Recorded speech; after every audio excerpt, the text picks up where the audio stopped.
And now over here I have Wei, and we're going to be talking tea. Oh, yes. Yay, your favorite. Yes, I have been to her tea ceremony. Ceremonies. Ceremony.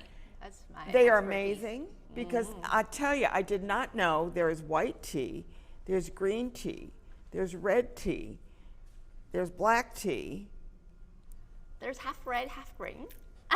There's another one there. Yeah, there's a pour. So yeah, so many. And pu'er tea. There's another one right. too that comes out of Yunnan. Well, China, it just plays so many. China got so many mountains geographically. And you need mountains for tea. Mountains for tea, and we say the best tea actually produced on rocks rather than on the general soil. Oh, really? So all the major tea production regions, they all have mountains around. So that's a trick. Oh, okay. Right? And then since we have so many varieties, we kind of generally categorize them into 6. You've already summarized it.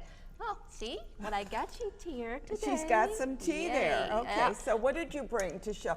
And I go ahead because this is exciting to me. Let's just do this. Okay, can you see it? All right. First of all, I hope everybody can see. Yep, So she's now, holding it right now. I see it. This is Green. Dragonwell green tea. Green the tea. name is Dragonwell.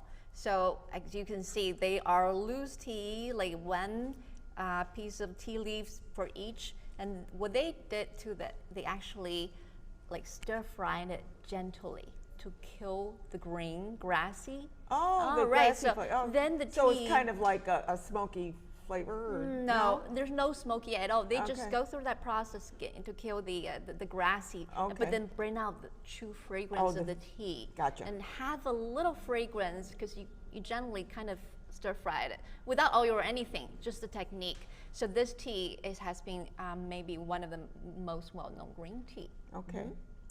And the next one, we're in the season, the late fall, and see what is this? It's a white tea. It's actually a flower. See, I'll just take Oh, it out. that's a flower. Hibiscus?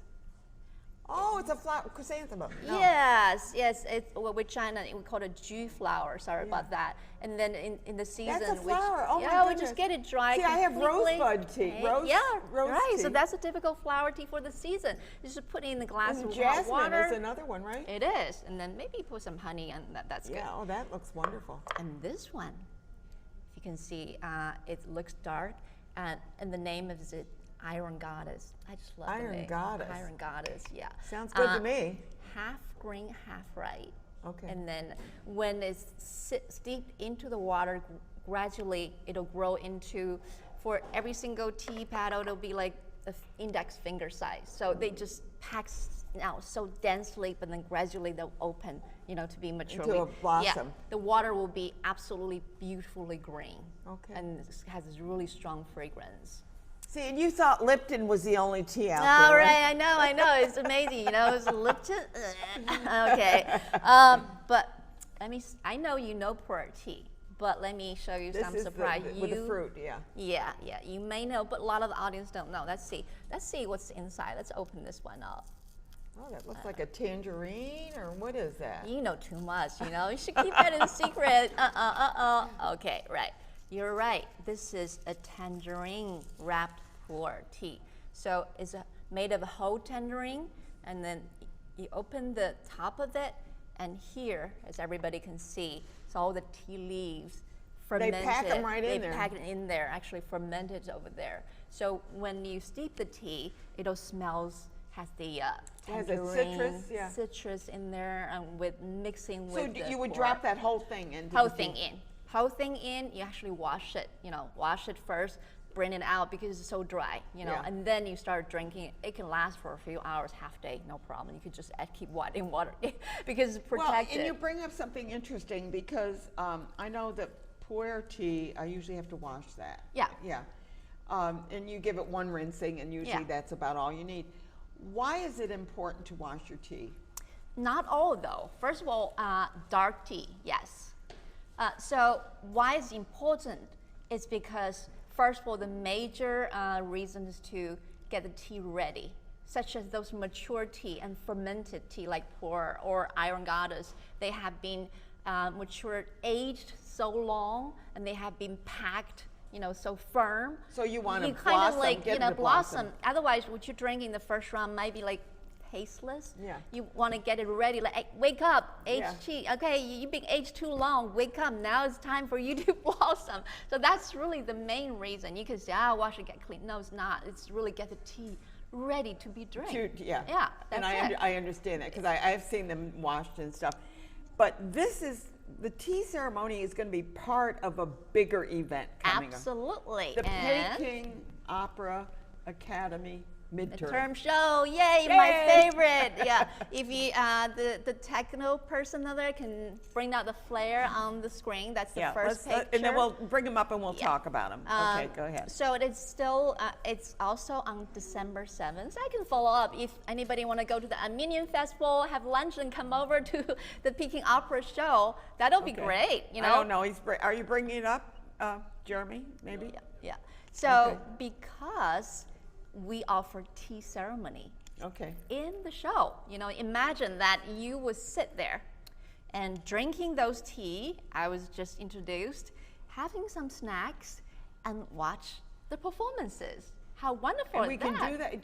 That's perfect. Just that easy. You know, the location we chose is on. There we go. Okay, what do we have go. there? Okay. Oh, right, yeah, here we go.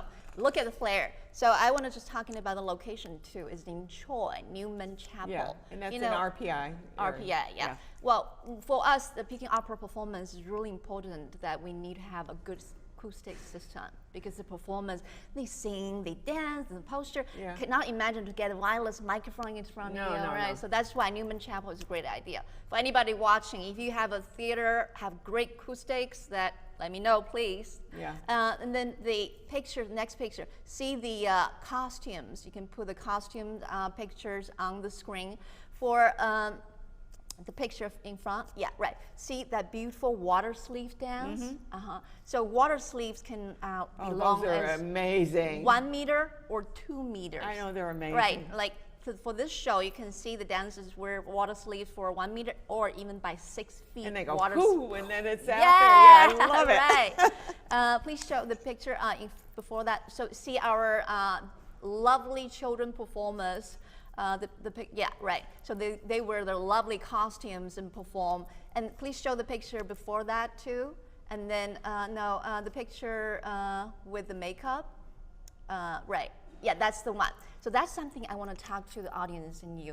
You know how complicated the Peking Opera makeup is? Right, so you're going to use the oil base and a lot of powder and a lot of red, and then you put up the hair, tie up. You have to tie up your hair, really get your eyebrow lift up, and then put all sort of decoration, one piece by another on. The process takes 30 to 45 minutes, seriously. You know, so just thinking, you don't like the show, you like pay the costume. attention to the costume. Right. You don't like the singing, okay, dancing, you pay attention to the costumes. The dancing, though, you got to appreciate the dancing. Oh, it's just so beautiful. Yeah. And all the singing would be in, you will have a sheet in front of you in English language. To understand. Just like you go to the Italian opera, okay, you would just appreciate the What sound and do the they wording. just mean? Yeah, right. But you know the story with the introduction. And of course the tea, as I say. You don't like the costume even, then you like the tea, right? You like these things because... No mooncakes, right? It's past the season. But I know. we offer other type of snacks to entertain people because tea does, just like wine pairing, we like to pair it up with certain snacks, with certain tea. Exactly. That's art too, you know, that's art. Absolutely. We like to introduce to the capital region, you know, because back in China, there are historical houses. We call it tea house. Oh, yeah. That's what they do, you know. They're setting there, people get tables, they drink tea, have snacks, and have performance on the table. And that's in the past with Peking Opera, who is a performing art officially being named over 200 years ago. That's how the tea house, the Peking Opera performing house looked like. The audience seriously So they sit. normally, when they had the Peking Opera, they actually had tea usually? Yes. Wow. Yeah, it'll be a stage, the performance on the stage performing, it'll be surrounded by people with tables and with tea and snacks, and people would enjoy and eating and drinking at the same time. And that's what I'm trying to create. You're I'm doing trying to it. introduce to people over here. That's have an experience, not only by watching, not only by hearing, but also The have a experience, tasting. the Combine experience, all your sciences, Yeah. you know, like let's have a party that Yeah, way. yeah. You know, because it's a great way to preserve not only the Peking opera as a performing art, but also preserve the tea ceremony as a form of art, because people usually don't see it. I right? didn't realize that they did like the tea along with the Peking opera. I did not know Right, that. that's yeah. a historical thing. If you Yeah. see some See of what the I'm historical learning? movie, that's what they do. Yeah. That's what they do over there. You know, Yeah. so that's what we're trying to So create here. we need to say when that is. So when that is coming up on December 7th as well. Right? Yes. And that's going to be but that's from 2 to 3:30 in the afternoon. Mm-hmm.